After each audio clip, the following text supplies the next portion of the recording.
Hello my beautiful souls, welcome to my YouTube channel psychic tarot Shivi triple eight. Guys, अगर आप मेरे channel पर आए हैं तो रिक्वेस्ट करूंगी सब्सक्राइब करें मेरे चैनल को। ओके, सो आज का जो टॉपिक रहने वाला है गाइज वो ये है कि आप अपनी लाइफ में कौन सी साइकिल को बार बार रिपीट कर रहे हैं, कौन सी गलतियां आप बार बार दोहरा रहे हैं, ये आज हम देखने की कोशिश करते हैं। सो जल्दी से हम आपकी रीडिंग को करते हैं स्टार्ट। डेफिनेटली इस रीडिंग को लाइक ज़रूर कीजिएगा। ओके, कमेंट्स में हरी हरा ज़रूर लिखें। शिव शक्ति जो भी आप लिखना चाहें आप डेफिनेटली लिख सकते हैं। ग्रैटिट्यूड आप ज़रूर से ज़रूर लिखें। चलिए स्टार्ट करते हैं आप रीडिंग को। सबसे पहले मैं शफल करूंगी कार्ड्स को।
चलिए गाइस, देखने की कोशिश करते हैं कि कौन सी गलती आप रिपीटेड वे में करते जा रहे हो, कौन सी गलती को आपको सुधारने की ज़रूरत है और कौन सी साइकिल है जो आप ब्रेक नहीं कर पा रहे हो, किस साइकिल को आपको ब्रेक करने की ज़रूरत है। कार्ड्स देख लेते हैं हम आप लोगों के लिए।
आई होप गाइज आपको सभी कार्ड्स नज़र आ रहे हैं। ठीक है, ठीक से नज़र आ रहे हैं। ओके, ये कार्ड यहाँ पर लगा देती हूँ मैं। शायद अब नज़र आ रहे होंगे, ठीक है। सो यहाँ पर आप लोग क्या गलती कर रहे हो, देखिए पहली साइकिल जो आप बार बार रिपीट कर रहे हो गाइस, आप ब्लेमिंग एनर्जी से बाहर नहीं आ पा रहे हो, ठीक है। यहाँ पर क्या होता है ना, फॉर एग्जांपल किसी ने आपके साथ कुछ किया, ठीक है। अब यहाँ पर आपने मान लीजिए पास्ट लाइफ में किसी को एक थप्पड़ लगाया था, ठीक है। वो इंसान आया, उसने आपके साथ वही चीज़ को रिपीट कर दिया, ठीक है। अब यहाँ से क्या हो रहा है ना कि आप दोबारा से वही चीज़ करने की कोशिश कर रहे हो, आप उस साइकिल को ब्रेक नहीं करना चाहते। फॉर एग्जांपल उस इंसान ने जो किया अभी इस लाइफ टाइम में आपके साथ दोबारा, तो आपको ऐसा लग रहा है कि उसने आपके साथ चीज़ों को किया है, ठीक है। अब आप भी यहाँ से करना चाहते हो, आप भी वही ख्वाहिश रखे हुए हो कि मुझे एक मौका मिले और मैं उसको फिर से वही सेम चीज़ लौटा दूँ, ओके। तो यहाँ पर आपकी ब्लेमिंग की एनर्जी है गाइस, जब तक आपकी फिर उसको आप वही चीज़ लौटाने जाएंगे, उसके मन में फिर से खुन्नस आएगी, वो फिर से आपको लौटाना चाहेगा। तो ऐसे ही जन्म जन्मांतर ये जो साइकिल्स हैं वो रिपीटेड वे में होती रहती हैं। इन साइकिल्स को ब्रेक करने का सबसे अच्छा तरीका होता है कि आप में से कोई एक है या तो माफ़ी दे दे या माफ़ी मांग ले, ठीक है। सो हम ये कहते हैं कि अगर हमको असेंड होना है तो हमें पहले सारे अटैचमेंट्स को रिलीज करना होता है। सबसे पहले हम लोगों को माफ़ी देते हैं और उनसे मांग लेते हैं, ठीक है। हम कहते हैं ना हम सोल लेवल पर माफ़ी मांगते हैं और माफ़ी मांगते भी हैं और कहीं ना कहीं माफ़ी के लिए कहते भी हैं, ठीक है। ये भी कहते हैं कि आप भी माफ़ कर दीजिए और खुद भी माफ़ी देते हैं, तब हमारी जो साइकिल्स हैं वो ब्रेक होते हैं, तब हम कहीं ना कहीं अपने पैटर्न को ब्रेक कर पाते हैं, राइट। तो यहाँ पर वही एनर्जी निकल कर आ रही है कि आपकी ब्लेमिंग एनर्जी अभी भी ख़त्म नहीं हुई है। दूसरा, आप एक चीज़ कर रहे हैं कि आप लोगों से बहुत ईमानदारी चाह रहे हैं अपनी लाइफ के अंदर, ऑनेस्टी चाहते हैं, आप चाहते हैं लोग आपके साथ ईमानदार रहें, लोग आपके साथ हमेशा ऑनेस्ट रहें, लोग सच्चे रहें आपके साथ। लेकिन एंजल्स यहाँ पर एक मैसेज देने की कोशिश कर रहे हैं कि आपको ऑनेस्टी चाहिए पर आप खुद के साथ ऑनेस्ट नहीं हैं। और यहाँ पर जैसे अगर यूनिवर्स आपको मिरर कर रहा है तो वो आपसे ये कह रहा है कि आप खुद के साथ ऑनेस्ट नहीं हैं, इसीलिए लोग आपके साथ ऑनेस्ट नहीं हैं। आप खुद के साथ ईमानदार नहीं हैं, आप खुद के साथ सच्चे नहीं हैं, आप खुद के साथ सच्चे नहीं हैं। अगर आप खुद के साथ सच्चे होते तो आप सबसे पहली प्रायोरिटी खुद को बनाते, सबसे पहली चीज़ों पर अपने ध्यान देते, सबसे पहले अपने को सुधारने की कोशिश करते, अपनी ग्रोथ पर फोकस करते, अपनी चीज़ों पर फोकस करते। लेकिन आज भी आप सामने वाले पर फोकस करके चीज़ों को अपनी लाइफ में लेकर आना चाहते हैं। तो एंजल्स ये कह रहे हैं कि लाने का सबसे अच्छा तरीका ये नहीं है कि आप सामने वालों से मांगें, लाने का सबसे अच्छा तरीका है कि आप खुद को परिवर्तित करें और खुद में वो ईमानदारी को जगाएं जो आप बाहर से पाना चाहते हैं, ठीक है। सो यहाँ पर ऑनेस्टी की एनर्जी, ठीक है। सो पहले आप अपने अंदर वो ऑनेस्टी को जगाएं, ठीक है, वो बहुत ज़्यादा इंपॉर्टेंट है। उसके बाद है डिसिप्लिन। डिसिप्लिन नहीं है आपकी लाइफ के अंदर। एंजल्स को बड़ी गुस्सा आती है जब भी मैं कार्ड देखती हूँ ना, डिसिप्लिन, तो ऐसा लगता है एंजल्स कहने वाले हों कि आपके अंदर कोई डिसिप्लिन नहीं है, आपकी लाइफ का कोई डिसिप्लिन नहीं है आपके अंदर कोई, इसीलिए आपकी ग्रोथ नहीं हो पा रही क्योंकि आपके अंदर डिसिप्लिन नहीं है। क्योंकि डिसिप्लिन है जो इंसान के अंदर ग्रोथ को लेकर आता है, उसके अंदर जो भी उसकी लाइफ में उसके अंदर की इनर ग्रोथ की बात करें, चाहे हम आउटर ग्रोथ की बात करें, जो भी बाहर वो ग्रोथ करना चाहता है, करियर में हो, फाइनेंसेस में हो, जिस भी चीज़ में हो, आप जिस भी चीज़ में ग्रोथ चाहते हैं, सबसे पहले आपको अपनी लाइफ को एक आपको अपनी लाइफ के अंदर डिसिप्लिन लेकर आना होगा। सो ये चीज़ें आपके अंदर अभी भी बदली नहीं है और इसकी वजह से आपकी लाइफ में रिपीटेड वे में चीज़ें हो रही हैं। क्योंकि आज भी आप ब्लेमिंग एनर्जी में, इसका मतलब है कि आज भी आप अपनी गलतियों के लिए या फिर अपनी चीज़ों के लिए दूसरों को जिम्मेदार मानते हैं, ठीक है। और ब्लेमिंग एनर्जी से आप निकले नहीं। और आज भी आपको ईमानदारी बाहरों से चाहिए, ऑनेस्टी आपको बाहर से चाहिए, लेकिन आप खुद के साथ ऑनेस्ट नहीं हैं।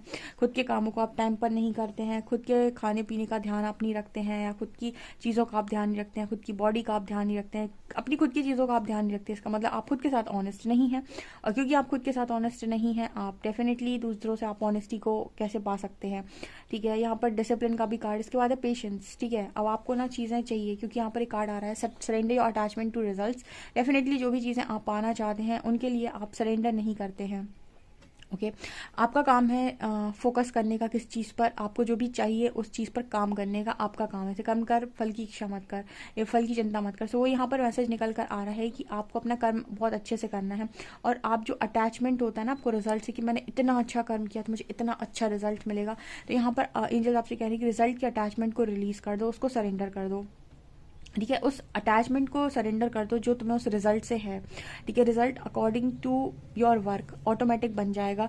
लेकिन आपको यहाँ पर इंपॉर्टेंट मैसेज है ये कि आप अपने, क्योंकि आप जब तक रिजल्ट से बंधे होते हैं ना, आपके अंदर एक वो एनर्जी होती है कि मैंने तो सब कर लिया, मैंने तो सब कर लिया। सो आपकी ग्रोथ कहीं ना कहीं रुक जाती है। आप और जो आगे काम कर सकते हैं और जो आप सीख सकते हैं उनको आप सीखने से रुक जाते हैं। सो यहाँ पर ऐसा भी मैसेज है। सो पेशेंस का भी मैसेज आ रहा है कि थोड़ा सा आपको पेशेंस रखने की ज़रूरत है। रिजल्ट बनेंगे अकॉर्डिंग टू योर वर्क, लेकिन आपको सबसे पहले थोड़ा सा पेशेंस रखने की ज़रूरत है। क्योंकि जब भी होगा, जैसे भी होगा, यूनिवर्स की प्लानिंग के अकॉर्डिंग होगा।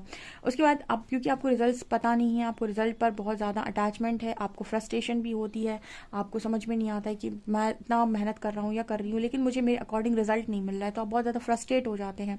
उस फ्रस्ट्रेशन की वजह से एनर्जी ब्लॉक्स बनते हैं। आपसे कहा जा रहा है आपको फ्रस्ट्रेशन किस चीज़ की, आप तो बस अपना काम करते जाइए, जो भी आप करना चाहते हैं, जो भी आप पाना चाहते हैं, उस चीज़ पर आप 100% फोकस डालिए, अपनी 100% मैनिफेस्टेशन लगाइए और उसके बाद रिजल्ट की अटैचमेंट को सरेंडर करते हुए, फ्रस्ट्रेशन को रिलीज करते हुए पेशेंस रखिए, चीज़ें आपकी तरफ ऑटोमेटिक आएंगी। यहाँ पर ऐसा मैसेज निकल कर आ रहा है। एक चीज़ जो है गाइज, आप में से काफ़ी सारे लोग हाई प्रीस्ट हैं, हाई प्रीस्टेस हैं, आपके अंदर आपके इंट्यूशंस बहुत अच्छे से वर्क करते हैं लेकिन आप उनको सुन नहीं पाते हो। मतलब आपको गाइडेंस आती है, आपको चीज़ें समझ में आती हैं, आपको बहुत सारे विजन्स आते हैं, ड्रीम्स आते हैं, रियलिटी में भी शायद आपको बहुत सारी चीज़ें दिखाई देती हैं, बहुत सारे आपको साइंस मिलते हैं, बट उसके बाद भी जैसे आप सारी चीज़ों को इग्नोर कर देते हो। तो यहाँ पर ऐसा मैसेज है कि आप अपने इंट्यूशंस को भी नहीं सुनते हो। ठीक है, आप गलतियां कर रहे हो ना गाइस। यहाँ पर आपका जो फोकस है वो बाहर की तरफ ज़्यादा है, या फिर आप बाहर की तरफ चीज़ों को पाना चाहते हैं। आप काम भी करते हैं तो आपको इससे कहते हैं ना कि मैंने 1 महीने काम कर लिया, 1 महीने का रिजल्ट क्या है मेरा। तो यहाँ पर जैसे एंजल्स आपसे ये कह रहे हैं कि आप अपना काम करते, ऐसा भी तो हो सकता है जैसे मान लीजिए आपको 1 महीने का, 2 महीने का, 3 महीने का आपने काम कर लिया, आपको रिजल्ट नहीं मिला नहीं, रिजल्ट नहीं मिला। फिर ऐसा हो एकदम से जब आपको रिजल्ट मिले तो आपको इतना सारा रिजल्ट मिल जाए, क्योंकि वो भी तो इकट्ठा ही हो रहा है। ठीक है, जैसे हम इन्वेस्टमेंट करते हैं या सोचिए आप सेविंग करते जा रहे हैं, ठीक है, वो छोड़िए, आप सेविंग कर रहे हैं। ठीक है, आपने सेविंग किया, आपने पैसे बचाए, तो आपने 100 रुपये बचाए, फिर 200 रुपये बचाए, 500 रुपये बचाए, आप पैसे बचाते जा रहे तो वो पैसा आपका इकट्ठा हो रहा है ना, सारा पैसा आप ही के पास इकट्ठा हो रहा है। आप उसको चाहे तो बल्क में एक दिन इकट्ठा करके एक साथ यूज़ कर सकते हैं। उसी तरीके से आप जो हार्डवर्क कर रहे हैं, जो भी आप चीज़ें कर रहे हैं, जो भी आप मेहनत कर रहे हैं, वो भी इकट्ठी हो रही है, उसके रिजल्ट भी इकट्ठे हो रहे हैं, वो भी आपको एक बार में बल्क में मिल सकते हैं। ऐसा आप क्यों नहीं सोच लेते? आपकी मेहनत वेस्ट नहीं जाती, कहते हैं ना कर्म वेस्ट नहीं जाता है। ठीक है, मेहनत वेस्ट नहीं जाती, किसी न किसी रूप में वो आपको रिजल्ट 100% देती है। ऐसा कभी नहीं होता है कि आपने काम किया और आपको रिजल्ट ना मिले। हाँ, बस ये होता है कि आपके समय पर जब आप चाह रहे हैं शायद उस वक्त ना मिले। ठीक है, लेकिन वो ऐसा होता है कि ना सेविंग की तरह है कि आपने जो सेव किया है वो ऑटोमेटिक आपकी लाइफ में किस रूप में आएगा, लेकिन वो आ जाएगा। ठीक है, सो यहाँ पर ऐसा मैसेज है। दूसरा यहाँ पर गाइस, आप में से आधे लोग तो दुख से ही नहीं निकल पा रहे, आधे लोग दुख से नहीं निकल पा रहे, आधे लोग ये नहीं समझ पा रहे कि उनको दूसरों की बातों से अफेक्ट नहीं होना है। देखिए, दुनिया तो कहते हैं ना कि हमने एक बार एक स्टेटस लगाया था कि दुनिया भेड़ है। ठीक है, और आपको भेड़ बना देगी। ठीक है, दुनिया की भीड़ में आप भेड़ बन जाओगे, तो वही एनर्जी है। ठीक है, सॉरी, दुनिया भीड़ है, बहुत सारी भीड़ है वहाँ पे, आप भीड़ बन जाओगे। उसमें क्या होता है ना कि आप जब तक दूसरों की सुनते रहोगे, जैसे, तो दूसरे को तो आप कभी खुश कर ही नहीं सकते। ठीक है, आपको सबसे ज़्यादा इंपॉर्टेंट है ऑनेस्टी का मतलब क्या हुआ, सेल्फ लव का मतलब क्या हो, कि पहले खुद को तो खुश कर लो खुद से। ठीक है, सो आप क्या करते हो, दूसरों को खुश करने की कोशिश करते हो। जैसे लोगों ने कह दिया आपको ये नहीं आता, तो आप वो सीखने लग जाओगे। फिर लोगों ने कह दिया आपको ये नहीं आता, तो आप वो सीखने लग जाओगे। लोग आपको बार बार टारगेट करते हैं, आप बार बार अपने आप को डिसरिस्पेक्ट करते हो, बार बार आप अपने आप से कह देते हो कि मुझे कुछ नहीं आता, बार बार आप दुख पे चले जाते हो, बार बार आप पास्ट की चीज़ों को देखते हो कि कैसे लोगों ने आपका फ़ायदा उठाया। आप आगे बढ़ ही नहीं पा रहे हो, आप अपनी लाइफ में रिकवरी को खुद रोके हुए हो। उसके बाद कहते हो कि आपको कोई चाहिए जो आपको सहारा दे। ठीक है, सो सहारा एक डिफरेंट चीज़ है गाइस। ठीक है, एक सोल का एक एक सोल जो धरती पर आती है वो अपने हर काम को करने में सक्षम है, बिकॉज वो एक इंडिपेंडेंट सोल है। ठीक है, यहाँ पर आकर वो काफ़ी डिपेंडेंट हो जाती है। तो आपको स्पिरिचुअल जर्नी ये सिखाती है कि आप इंडिपेंडेंट सोल हैं और आप अपने सारे कामों खुद से कर सकते हैं। लेकिन आपको चाहिए कोई इंसान, कोई सहारा। देखिए, लोग तो आपको मिलते हैं, मदद आपको मिलती है, लेकिन आप देखिए, एक होता है मदद लेना जब आपको कोई काम करना है। ठीक है, मदद एक डिफरेंट चीज़ है, और एक होता है एहसान लेना। ठीक है, सो आप बेसिकली कहीं ना कहीं इस एनर्जी में नहीं रहते कि आपको मदद लेनी है, आप बेसिकली इस एनर्जी में रहते कि आपको लोग एहसान कर दें, आपके ऊपर दया दिखा दें। बिकॉज यहाँ पर ऐसी एनर्जी है कि आप में से काफ़ी सारे लोग कहीं ना कहीं किसी न किसी की मांग करते रहते हैं, जो आपको आपका सहारा बन जाए बेसिकली, जो आपको कहीं ना कहीं ऐसे लोग जब आपकी लाइफ में आते हैं जो आपका सहारा बनता है, वो आपको बाद में एहसान भी दिखा कर जाते हैं कि मैंने तुम्हारे ऊपर एहसान किया है। ठीक है, सो ये एनर्जी यहाँ पर निकल कर आ रही। आप अपने आप को आज भी वर्दी नहीं मान रहे। आप में से काफ़ी सारे लोग ऐसी एनर्जी में जो वर्थ नहीं देखते अपनी, और वर्दी मानते ही नहीं। ठीक है, उनको लगता है कि जो उन्होंने सोचा था प्लानिंग के अकॉर्डिंग चीज़ें हो जाती तो उनके सब कुछ ठीक हो जाता, जो भी चीज़ें वो मांग रहे थे। आपकी रिकवरी आपके हाथों में है और आपके हाथों से ही रुकी हुई है। ठीक है, आप खुद ही वो रिकवरी करने देना नहीं चाहती, क्योंकि देखिए लेसन है वो आपको लर्न करने पड़ेंगे, वो चीज़ आपको अपने अंदर बदलनी पड़ेगी। यही तो ट्रांसफॉर्मेशन है। ठीक है, और यही तो आपकी साइकिल्स को ब्रेक करनी है। आप इसे कर्मा बोल लीजिए, या आप इसे ट्रांसफॉर्मेशन बोल लीजिए, आप इसे ग्रोथ बोल लीजिए, कुछ भी बोल लीजिए, कि जो चीज़ें रुकी हुई हैं वो इन्हीं चीज़ों की वजह से रुकी हुई हैं, और नहीं आ रहा है रिजल्ट, तो इन्हीं चीज़ों की वजह से नहीं आ रहा है। आप इन चीज़ों को सुधार लीजिए, ऑटोमेटिक रिजल्ट आ जाएंगे। यहाँ पर कार्ड आ रहा है चिल्ड्रन का। तो आप में से काफ़ी सारे लोगों में बचपना भी बहुत है, ठीक है। आप आज भी मैच्योरिटी के साथ बिहेव नहीं करते, या काफ़ी मैच्योर आप लोगों को दिखते नहीं हो, आज भी आप में लोगों को बहुत बचपना नज़र आता है। या फिर कभी कभी आप बचपने में बहुत गलतियां करते हो, जैसे छोटे बच्चे करते हैं। सो आपको वही चीज़ें मना की जा रही हैं कि आप अपने अंदर थोड़ी सी मैच्योरिटी लेकर आइए। बहुत ज़्यादा बचपना इंसान को परेशान कर सकता है, ठीक है। यहाँ पर एक एनर्जी ये भी है कि आप में से काफ़ी सारे लोग कहीं ना कहीं मैरिज को मैनिफेस्ट कर रहे हैं, या फिर चाहते हैं। तो आपकी मैरिज भी तभी तक रुकी हुई है जब तक कि आपका ट्रांसफॉर्मेशन नहीं हो जाता, और आपका जो ट्रांसफॉर्मेशन है वो भी तभी तक रुका हुआ है जब तक आप इस एनर्जी में नहीं आ जाते, ठीक है। आपका ट्रांसफॉर्मेशन कंप्लीट ही उस दिन होगा जिस दिन आप इस एनर्जी में होंगे, और जिस दिन आप इस एनर्जी में होंगे उस दिन आपके बगल से कार्ड आया 1111 4 ऑफ वॉन्ड्स, आपकी मैरिज भी हो जाएगी, ठीक है। सो यहाँ पर वो भी मैसेज निकल के, या फिर आपकी मैरिड लाइफ जो भी है आप जिसमें भी हो वो भी ठीक हो जाएगी। आप यहाँ पर मैरिज मैनिफेस्ट कर रहे हो और आप स्टक भी हो, उसको लेकर सोच रहे हो, लेकिन आप खुद पर वर्क नहीं कर रहे हो। यूनिवर्स सारी चीज़ों को रोक के रखे हैं, ठीक है, तब तक जब तक कि आप इस ऊर्जा में नहीं आ जाते, जब तक आप समझ नहीं जाते कि आप कितने वर्दी हैं, आप किस लायक हैं। आपको कहा जा रहा है कि आपको उतने समय तक ट्रस्ट बनाना होगा। अगर आप ट्रस्ट बनाकर ट्रांसफॉर्मेशन करते हैं तो बहुत जल्दी चीज़ें आपकी लाइफ में आएंगी। मतलब ये है कि आपका टारगेट है गाइस, आपको अपना टारगेट अचीव करना है, सिंपल है, ठीक है। स्ट्रेंथ का कार्ड है, आपके अंदर बहुत स्ट्रेंथ है, बहुत पावर है, लेकिन आपने अपने आप को बेचारा मान रखा है। आप चीज़ों से डरते हैं, आप अपने आप को वर्दी नहीं समझते, आप अपने आप को लायक नहीं समझते। तो एंजल्स आपसे कह रहे हैं कि आपको अपने आप को वर्दी भी समझना पड़ेगा और लायक भी समझना पड़ेगा। आपको अपनी स्ट्रेंथ में आने की यहाँ पर ज़रूरत है, ठीक है। और यहाँ पर कार्ड है सोर्स, हारमोनी। अपने आप के साथ पहले हारमोनियस कनेक्शन बनाइए, किसी और के साथ हारमोनियस कनेक्शन बनाने से पहले। तो आपसे ये भी कहा जा रहा है कि आपको जो भी चीज़ चाहिए सबसे पहले वो चीज़ खुद को देना स्टार्ट कीजिए। अगर आप मांगते हैं तो आप एक भिखारी की श्रेणी में है। मैंने पहले ही बोला था कि मांगने वालों को कुछ मिलता ही नहीं है, ठीक है। मिलता उसको है जो अपने अंदर चेंजेस लेकर आकर चीज़ों को पहले अपने अंदर क्रिएट करता है। जो भी चीज़ें आप बाहर से पाना चाहते हो, पहले वैसी सोच, वैसी चीज़ें अपने अंदर लेकर आइए, उनको अपने अंदर क्रिएट कीजिए, तब वो चीज़ें आपको बाहर से मिलना स्टार्ट होंगी, ठीक है। यहाँ पर सोर्स की एनर्जी, क्योंकि कहीं ना कहीं आपको ये चीज़ समझ में आ जानी चाहिए अभी तक कि आप खुद उस मतलब परमपिता परमेश्वर का ही अंश हैं, ठीक है। सो आपके अंदर आपकी विल पावर बहुत स्ट्रांग है, आपके अंदर बहुत सारी ऊर्जा है, आप बहुत ही ज़्यादा पावरफुल हैं, ठीक है। लेकिन आप आज भी गलतियां कर रहे हैं, आज भी आप एनर्जी ब्लॉक्स बनाए हुए हैं, आज भी आप चीज़ों को नहीं सिर्फ मेडिटेशन करने से या फिर सिर्फ चक्रा हीलिंग करने से चीज़ें नहीं बदलती हैं। मेजर ट्रांसफॉर्मेशन वो नहीं है।